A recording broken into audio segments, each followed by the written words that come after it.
commitment for the process. I know it takes a fair amount of time, paperwork, and also flying down here today. And I want to congratulate you for being one of the 3 finalists of some 169 different contacts that were made for this particular position. So thanks again for being here. Why don't we just start it out? We're going to 7 of us here, so we're just going to go around with our questions, but allow you to open up with an opening statement or something that you want to make sure you communicate up front to us, and then we'll open up for questions. Thank you, Mr. Chair. Again, it's an honor and pleasure for me to be with you all and speak to you about the commissioner's position. And looking at the drivers for me for applying and coming forward for the job, I guess I would really say 2 or 3 things, one of which is that if you look at the Florida system, and it truly is a unified system, that was a huge attraction for me. Having worked at every level represented within the Department of Education, I just felt it was an opportunity that was too good to let go without taking the chance to apply and see where that might lead. Literally starting as a teacher in elementary school through my position now as university president, I really do think I touch upon those areas that are represented. Another attraction for me was the fact that looking at Florida as a system, it does parallel in some ways the challenges I had as state superintendent in Illinois, working in a geographically expansive state, one that's very diverse, complex, and I will share with you that I very much enjoyed that work. I actually went to the State Board of Education in Illinois in an interim capacity and did not expect to stay as permanent superintendent, but really much appreciated what we were able to accomplish and the work that was done there. So for me, those are probably the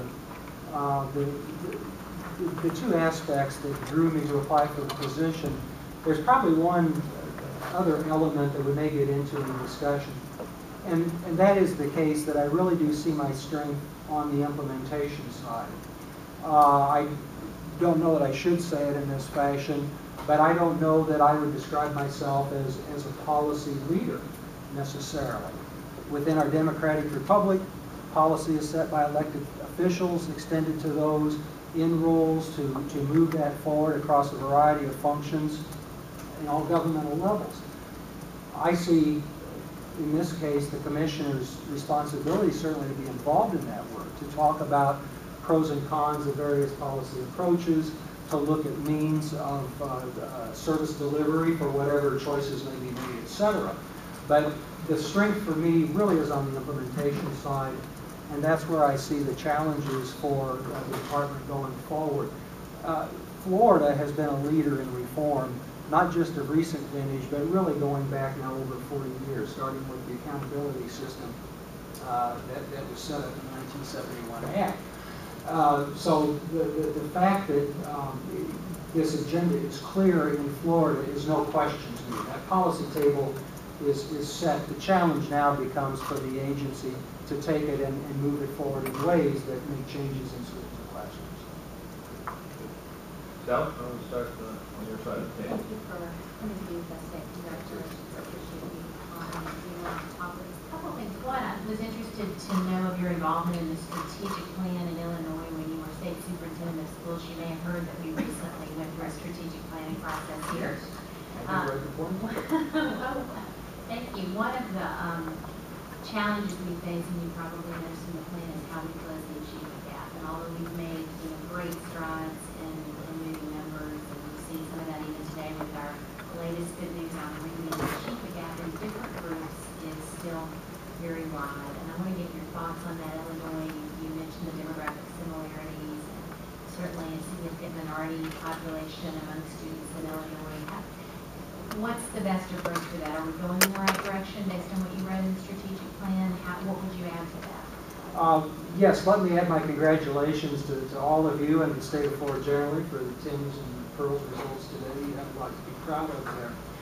With regard to achievement gap particularly, there has been good progress that's made in Florida, and I don't have to recite that to you. We've been looking at NAEP scores, and you've had numbers to post that have moved the needle. So I do think that the system itself is correct, the structure is appropriate.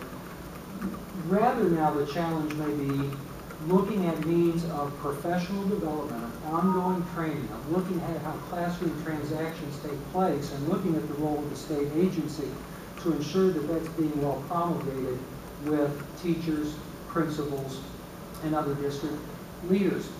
It's really the case now, if you look at instructional transactions in classrooms over the past 25 to 30 years, we know a great deal more about what works for certain students in certain situations, teaching certain concepts, whether they be explicit skill-based things as you have teaching fractions, or if it's more implicit knowledge that you're trying to teach if you're studying novels, for instance, at sophomore English.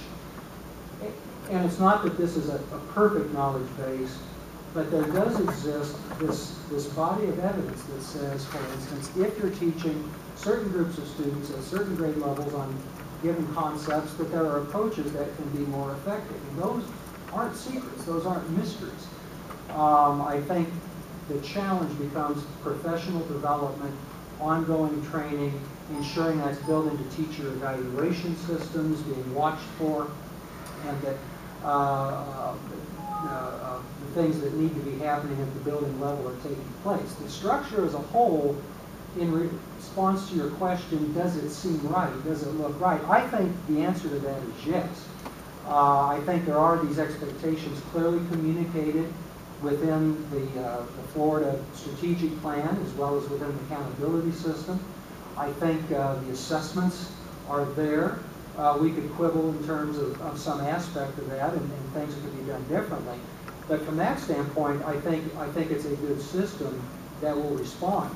Now the challenge becomes at the delivery level, classrooms and buildings, on the expertise around what you do in communicating this policy expectation in the way children are taught. How you break down content, how you rehearse that content, how you chunk it into small pieces, assess that within the classroom and give it back. Those are going to be the challenges to keep this moving forward. Can you talk just a little bit about your perspective on vocational and technical education? It's something that I hear a lot of school principals talk about, and how in the last 15, 20, 30 years we've shifted away from that, and now there seems to be an interest in tying education more to career-ready opportunities for students. And I just wondered, as a college president, your perspective on that. Again, I'm going to applaud Florida for the fact, and again, it's due to the unified system, that there is this concentration on workforce preparation, workforce development, career readiness that attaches, given the unified approach taken in this state. I think it's tremendously important, and one of the attractions having the Florida colleges system within this system is the ability to provide a better pipeline of high school students matriculated into that system. To me, as we look at the demand of college and career readiness, we're primed with Florida colleges to be ready to respond to that. And if you look at how they position themselves in this state, I think, again, the table is set for that. We know that about 60% of new jobs in the nation over the coming years are going to be driven by those who don't necessarily need a baccalaureate degree, but are going to require some sort of post-secondary education training. The colleges are ready to respond to this, and tying college and career readiness together keeps all of those options open for a student. I will say one thing quickly in response. One of the things, and I can't speak to Florida, I'm speaking generically, one of the things I don't think we've done as well in many of the states, this is certainly the case in Illinois, is looking at how we work with students, particularly through the middle school and high school years, to think about career pathways and to look at options that exist for various approaches to the world of work. And again, I won't go into this diatribe, but it has to do with awareness level activities in elementary school, leading into middle school. It has to do with guidance counseling. It has to do with the standards in place and the supports for those through the grades of school. I think that's a challenge that we have to address better in those those states that then, again, allows students that, as they come to those decision points, to have a better idea of what direction to go and what opportunities may exist. Just one other quick question, Gary. Switching course to communication, which we talked a lot about today with the other candidates, we have a huge system. We have a huge department, like 67 large, well, some small, many large school districts.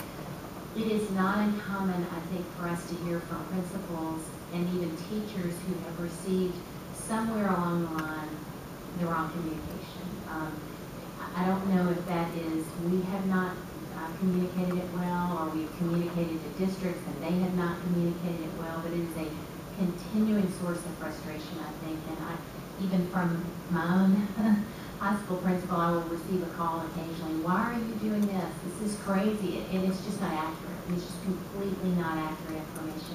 How do we do a better job? How does a commissioner ensure that we're doing a better job communicating state policy to principals and teachers and working with them when there are challenges?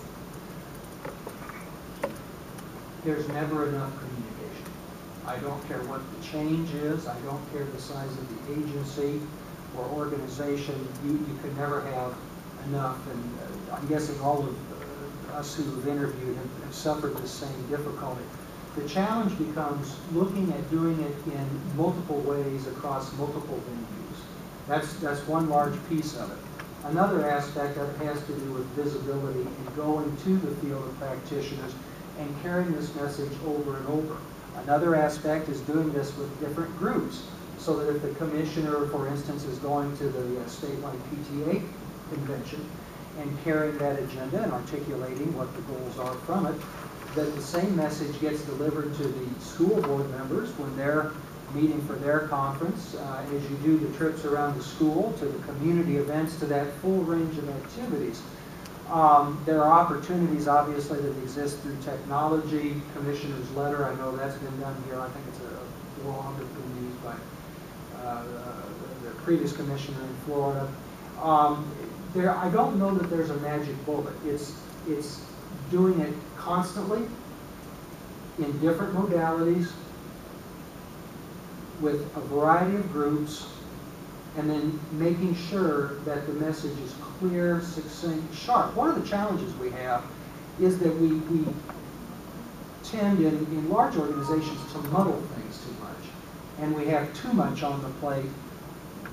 We need to be better at articulating those 3 or 4 big outcomes and rationales for doing things, and just staying on that and hitting on it all the time. It's not magic. It's just time invested, consistent message, big points, a lot of audiences, and staying at it over and over and over. I mean, the type of things that the agency, this board, is trying to do, it's going to take a lot of time. I just harken back to small changes on the university campus, and the fact that we can get things so garbled in transmitting a message to 11,000 students and 1,500 employees. It just sometimes stuns me how much more difficult that becomes at a large agency when the instruments to be used tend to be more blunt and harder to reach down to the levels where you need to get. But it's just, as I've said, over and over. Randy, thanks very much for being here, taking the time, and I enjoyed our conversation earlier today. Take us back to when you were the state superintendent in Illinois. First of all, was it, a couple of questions, was it a similar job description as the one you're interviewing now? Was it the chief executive officer? And further, tell us, what were the circumstances? You mentioned you were the interim and ended up staying longer, so I'd like to know the circumstances. And then finally, what were the circumstances when you left? Did you The state resign? superintendency? Pardon? When I left the state superintendency? Yes. Yeah. The structure is very similar, almost parallel to Florida's. To wit, there is a state agency that exists, however, only for pre-K through 12. The college system was not included. The governance of that agency was assigned to the Illinois State Board of Education, whose members were in fact appointed by the governor. And the relationships and structure, as best as I can compare, looked very similar in that regard. I'd actually gone to the state superintendency, having been a prof and academic administrator at a university, and went there, as I mentioned, in this interim capacity, with the idea that I would be kind of plugging a hole while a search was done by the state board, with the full intention of going back and teaching in my previous capacity. Probably a couple of things happened there. One of which is, and I've made reference to this, I found it to be a tremendously rewarding, challenging, frustrating at times, but a tremendously rewarding position, and one that when I entered into it, I never really expected to have the kind of feeling about what you were able to accomplish in a position such as that. So that did change my thinking to look at staying for a somewhat longer term in the permanent role, and on that basis, I in fact did that. There was no application per se. The board just added the title permanent at the end of the interim period. I resigned at the time that I felt was right, without going into chapter and verse. One of the things that was particularly challenging in Illinois at the time was the political climate. It was not a good one, and again, I probably don't need to go chapter and verse into that with regard to the governorship at that time and all that was going on in Illinois. But it was not a good environment politically to be working in. And I had the opportunity to go back at that point to Southern Illinois, where I was teaching, if I desired to do that. But it also occurred to me that that might be a good opportunity to look at a university presidency if I wanted to do that, and so chose that way. Let me just, if I could, Mr. Padgett, to comment a little bit.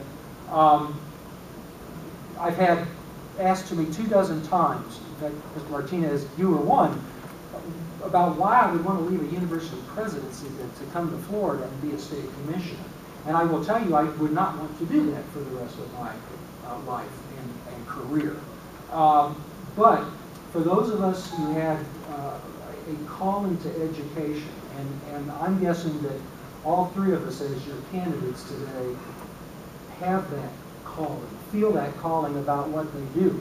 For those that truly have that in their heart and cause them to do this work that we all have chosen and have the passion for it, there is a benefit that comes from being in a position like this to make change that you can see the effects of on a very large scale basis. For those of us who are educators, we didn't do this because we thought we were going to necessarily get rich or you know, be in environments that were always attractive. It was because there was something there, this passion that we referred to, about moving the needle for kids' opportunities, quality of life, and for those who have these commissioners' jobs, and as Mr. Bennett has done, I've had the opportunity to interact with a lot of those men and women, and they share that. They are about that, and for me, that's really what's caused me to come and take a look at this. But it was not an issue of non-renewal on my contract or anything of that nature. Thank you very much. Awesome. Thank you for being here today. Two questions. They're sort of separate, but you can roll it together. I think really since Governor Bush, Florida and this State Board of Ed has really been on a trajectory of reform. How do you see yourself as a agent of change in the area of reform in education? How do you see that, and what would you see if you were the commissioner here? What immediately you would bring to the table as a reformer? With the inclusion that Florida, I see that you started the universal developmental preschool. I guess if we wanted to make that a counterpart for Florida, it would be our voluntary pre-K.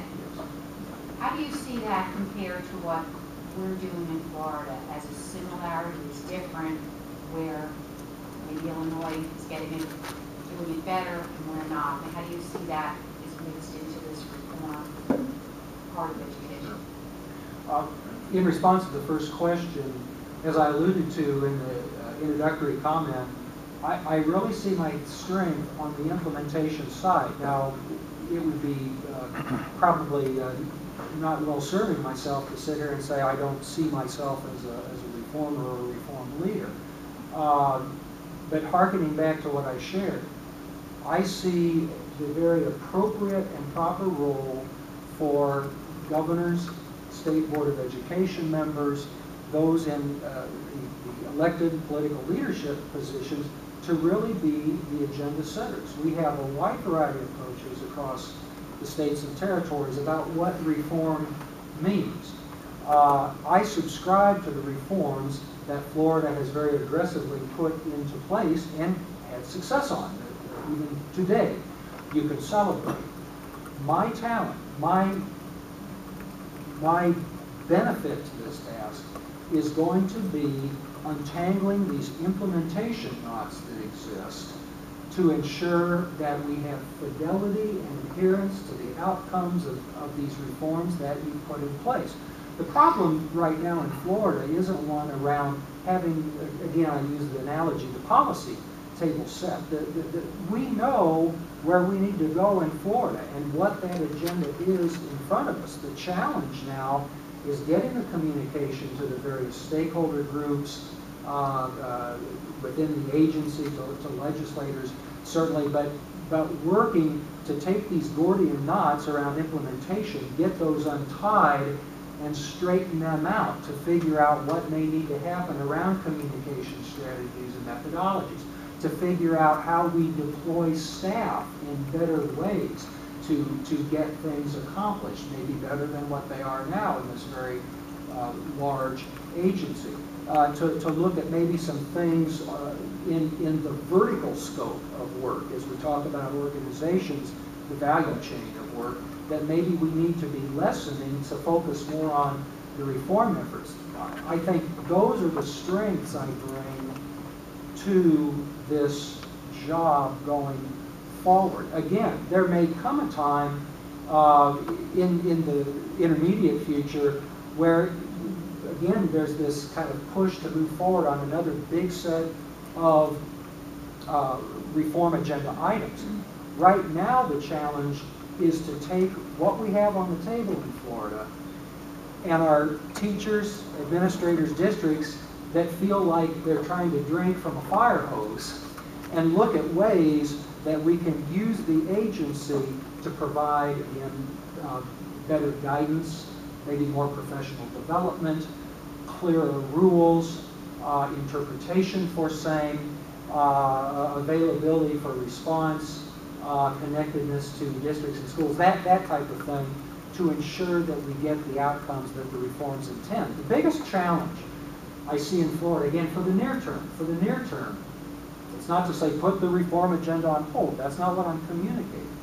But I do sense we're at a stage where if we don't figure out how to keep making good progress on the things we have, it's going to hurt credibility for future reform going forward. We have to make sure the things we have out there now are working well, can be molded around the responses that we're getting from schools and districts to ensure fidelity of the outcomes that you all were looking for when these were passed. If we don't figure out how to do that from the agency level, it's going to create continued frustration, a lack of ongoing buy-in, and people just kind of throwing up their hands and saying, well, good grief, I don't know what happens next. There has to be this partnering, this joining of arms with our buildings, our 4,000 schools, our 67 districts, I might add our 28 college campuses, as we look at how to implement the work that has been put in front of us. With regard to early childhood, let me just share that what Illinois did was, while it was titled Universal Pre-K, it was a voluntary system. It was not mandatory attendance for 3- and 4-year-olds. It was very similar to VPK. If I had to contrast the two systems, I would say Florida has been much, much better about access for students than Illinois turned out to be. access. Now, I'm going to talk a little more about that. And I know you have waiting lists and people wondering how we're going to get more, more 3 and 4-year-olds into the system. But if you look at access for 4-year-olds in the country, Florida's at the top of the list right now in terms of percentage of 4-year-olds in pre-kindergarten. Florida is sitting at the top of the heap. So while yes, there's a need for continued growth of providers and bringing more students into that system, because we know it's hugely beneficial in preparing our students to meet those standards as they feed through our grade system. We had a challenge with that in Illinois. The school districts had a difficulty responding. Creating a network of providers was tough, and a lot of the work that we did in the state was about building these providers and delivery networks, because the schools and Head Starts weren't able to fulfill the demand that was there. And I will tell you, we made some bad decisions. We were really scrambling, particularly in the Chicago area, to find these providers. And of course, everyone was popping out of the woodwork ready to offer a preschool program, as you could well imagine, given the funding attached to it. And we had quality control issues that we had to address very quickly. Now, let me go to another point. Where Illinois was very strong was in the content of the program. I do believe it was the case that we were in Illinois the first state to adopt early learning standards. And those standards, if you go to Illinois' website, you can still pull them up and read them. They're there. So the curriculum was high quality.